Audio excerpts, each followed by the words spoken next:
जय Hind. Welcome back in trade आयो। इस वीडियो में हम नायका डॉट कॉम का आईपीओ का रिव्यू करेंगे और समझने की कोशिश करते हैं कि कंपनी का बिज़नेस कैसा है, प्रोडक्ट कैसा है, क्लाइंट कैसे हैं और इस आईपीओ की क्या स्ट्रेंथ है। तो इस वीडियो में हम सबसे पहले इसकी बेसिक इन्फॉर्मेशन के बारे में समझेंगे, फिर इस आईपीओ की हम स्ट्रेंथ के बारे में समझेंगे और समझने की कोशिश करेंगे कि क्या क्या पॉजिटिव पॉइंट होंगे आपको माइंड में आपको ध्यान रखने चाहिए इसमें इन्वेस्ट करने से पहले, और रिस्क फैक्टर क्या होंगे अगर आप इसमें इन्वेस्ट कर लेते हो, और क्या रिस्क फैक्टर को आपको ध्यान रखने चाहिए इसका प्राइस गिरने से पहले। कंपनी के प्रमोटर के बारे में समझेंगे, उन्होंने कितना स्टेक उसमें होल्ड किया हुआ और कितना वो सेल करने जा रहे हैं, और कंपनी का फाइनेंशियल ईयर समझेंगे और कुछ टेंटेटिव डेट्स देखेंगे कि कब वो ओपन हो रहा है और क्लोज़ कब तक हो जाएगा आईपीओ अप्लाई करने की डेट, और लिस्ट कब हो जाएगा एनएससी और बीएससी में, और अदर डिटेल्स। तो फ्रेंड, अगर आपके पास डीमैट अकाउंट नहीं है आईपीओ अप्लाई करने के लिए, नीचे एंजल ब्रोकिंग का लिंक दिया गया है जिसे आप यूज़ कर सकते हो अपना डीमैट अकाउंट ओपन करने के लिए। और अगर इस चैनल पे नए हो, चैनल को जरूर सब्सक्राइब कीजिएगा। यहाँ पर हम स्टॉक मार्केट से रिलेटेड सारी न्यूज़ शेयर करते रहते हैं और कुछ लेवल भी देते रहते हैं जिससे आपकी हेल्प हो सकती है मार्केट में काम करने के लिए। और नीचे हमारे टेलीग्राम का भी लिंक है, उसे भी ज्वाइन कर लीजिए, वो भी आपके लिए काफ़ी हेल्पफुल होएगा। चलिए हम अपना आज का वीडियो शुरू करते हैं और समझने की कोशिश करते हैं इस आईपीओ को। तो एफएनएस ई कॉमर्स जो वेंचर है इनकॉर्पोरेट हुआ था 2012 में। इस कंपनी को फ्रैंकलिन नायर ने स्टार्ट किया था 2012 में, जो कि एक कंज्यूमर टेक्नोलॉजी बेस्ड प्रोडक्ट है, और इनका जो प्रोडक्ट है काफ़ी डाइवर्सिफाई है। तो इनका जो मेन प्रोडक्ट है वो ब्यूटी के हैं, ब्यूटी से रिलेटेड है, जिस स्किन पे आप देख पा रहे हो इनके product lipstick and other product है जो वुमेंस यूज़ करती हैं। अब कुछ पर्सनल केयर के प्रोडक्ट भी इनके हैं जो मार्केट में अवेलेबल हैं। इनका एक फैशन हब का भी पैनल है, मीन्स यहाँ पे कुछ क्लोथ्स वगैरह भी अवेलेबल है जिसे आप बाय कर सकते हो। तो ये चीज़ दिखाता है कि इनका जो प्रोडक्ट है कितने डाइवर्सिफाई हैं। ये यहीं पे नहीं रुकते, इनका बिजनेस मेंस के लिए भी है। मेंस के जैसे कि आप देख पा रहे हो स्क्रीन पे, मेंस के लिए काफ़ी सारे प्रोडक्ट अवेलेबल हैं। इनके जो स्टोर ऑफलाइन और ऑनलाइन दोनों नज़र आते हैं।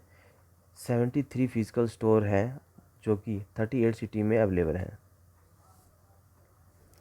अगर इनकी ऑनलाइन प्लेटफॉर्म की बात करें, इनकी वेबसाइट है नायका.com, और इनकी कुछ मोबाइल ऐप भी हैं जिसे आप गूगल और आईफोन स्टोर से देख सकते हो। जैसे कि फ्रेंड, हम इनकी जो मेन मोबाइल एप्लीकेशन उसकी बात करें, वो नायका ब्यूटी शॉप ऐप नज़र आती है, और इसकी रेटिंग की बात करें, रेटिंग काफ़ी अच्छी है 4.6। और अगर यूज़र बेस की बात करें, यूज़र बेस भी बहुत अच्छा नज़र आता है।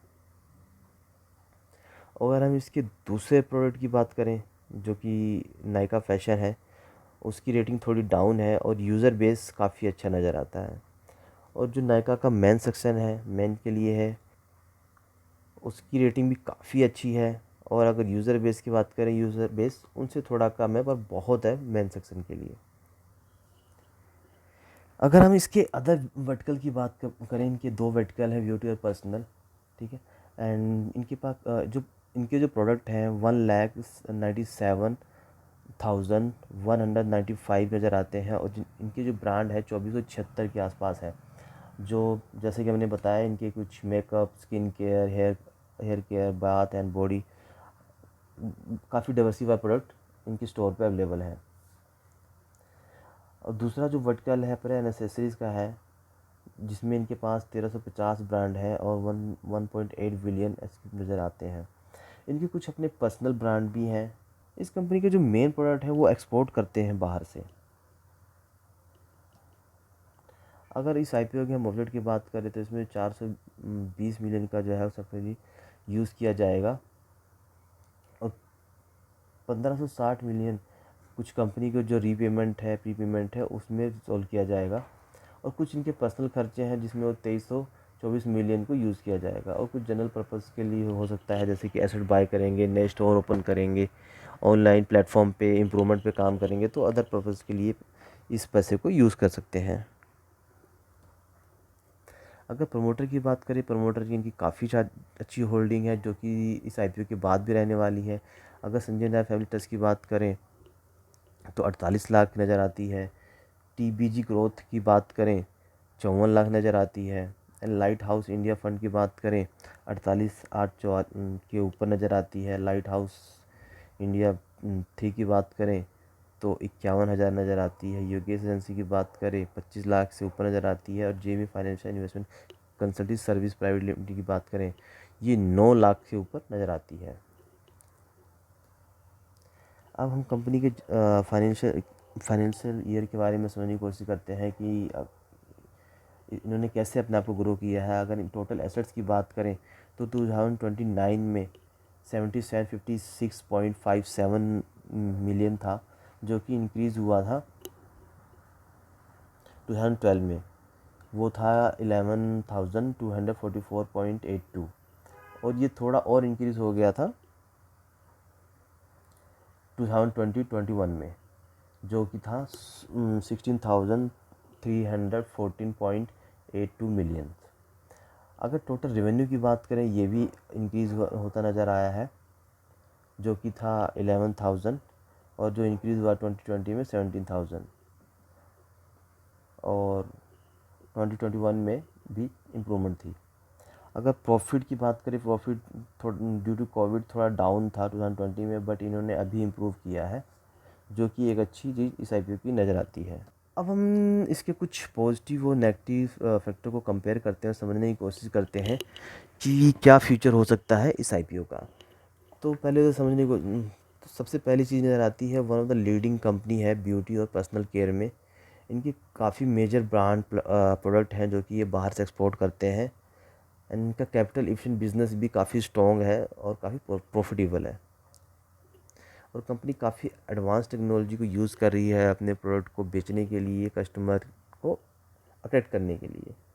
और जो फाउंडर हैं उनको काफ़ी अच्छा एक्सपीरियंस है, जो इन्होंने कोटक महिंद्रा, डाबर एंड टाटा मोटर में एक मेंबर बोर्ड में भी काफ़ी काम कर चुके हैं। तो 36 ईयर का एक्सपीरियंस है इनके पास, जो कि बहुत अच्छी चीज़ नज़र आती है इस बिज़नेस के लिए। अगर हम रिसेक्टर की बात कर लें तो ये हो सकता है कि अपने बिज़नेस को बूस्ट ना कर पाएँ अगर इनके प्लेटफॉर्म पे न्यू कस्टमर नहीं आते हैं। और ऑनलाइन प्लेटफॉर्म की बात करें, अगर ये ऑनलाइन प्लेटफॉर्म चला रहे हैं और जो ऑनलाइन शॉपिंग होती है उसमें कुछ डैमेज होता है तो कस्टमर एक्सपीरियंस ख़राब हो सकता है, और कहीं ना कहीं ये फ्लिपकार्ट या अमेज़न को बीट नहीं कर पाएंगी इस मेथड में। और जैसे कि हमने बताया कि कुछ अपने भी प्रोडक्ट हैं जिसे सेल करने में भी रिस्क हो सकता है, और उन 6 प्रोडक्ट के बेस पे यूज़र का ओवरऑल एक्सपीरियंस भी ख़राब हो सकता है। और अगर कुछ कोविड जैसी सिचुएशन आती है उस वजह से भी इनका बिज़नेस में प्रॉब्लम आ सकती है। और जो मेजर चीज़ें नज़र आती है कि इनके प्रोडक्ट बाहर से जो मेजर प्रोडक्ट हैं इनके बाहर से एक्सपोर्ट होते हैं, अगर वो एक्सपोर्ट बंद हो जाता है तो इनके बिज़नेस पे काफ़ी इफेक्ट हो आएगा। और अगर कुछ रूल्स और रेगुलेशन गवर्नमेंट की तरफ से आता है तब भी इनके बिज़नेस पे काफ़ी इफेक्ट हो सकता है। अब इस आईपीओ की हम अदर डिटेल के बारे में बात कर लेते हैं कि ये 28 अक्टूबर को ओपन हो रहा है आईपीओ अप्लाई करने के लिए, और 1 नवंबर को इसकी क्लोजिंग डेट हो जाएगी। और जो बुक और जो ये आईपीओ हो गया 1085 से लेकर 1125 के बीच में दिख जाएगा। एक लोट में 12 शेयर मिलेंगे आपको, जो कि बीएससी और एनएससी में दोनों में ही ओपन हो रहा है। इशू साइज़ की बात करें तो 525 करोड़ के आसपास का है। ऑफर फॉर सेल 630 का नज़र आता है। Cell offer for sale 4721.92 crore के आसपास का है। अब हम अदर डेट की बात कर लेते हैं। ये अलॉट 8 नवंबर को हो जाएगा, और ये आईपीओ अगर आपको अलॉट नहीं होता है 9 नवंबर को, इसके रिफ़ंड आपको अवेलेबल हो जाएंगे। अगर ये रिफ़ंड नहीं होता है तो हमने एक कंप्लीट वीडियो बनाई हुई है जो को हम आई आइकन में दे देंगे, आप उसे विजिट कर सकते हैं। और कंप्लीट डिटेल दी हुई है कि अगर आपके पैसे फंस जाते हैं आईपीओ अप्लाई करने में और नहीं मिलते हैं, किस तरीके से आप वो रिफ़ंड ले सकते हो। कंप्लीट वीडियो है जिसे आप चेक कर सकते हो। और मैक्सिमम अगर आप रिटेल इन्वेस्टर हो तो 14 लॉट अप्लाई कर सकते हो।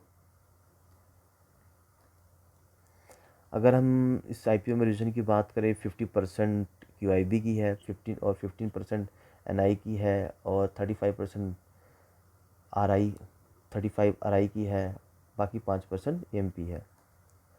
अब हम इस सेक्टर की बात करें, समझने की कोशिश करें कि सेक्टर कैसे परफॉर्म कर रहा है थ्रू आउट द ईयर, तो ये 2016 में 860 एयर था, जो कि इंक्रीज़ हुआ था 2019 में 1267, जो डिक्रीज़ हुआ था ड्यू टू कोविड 2020 में 1120।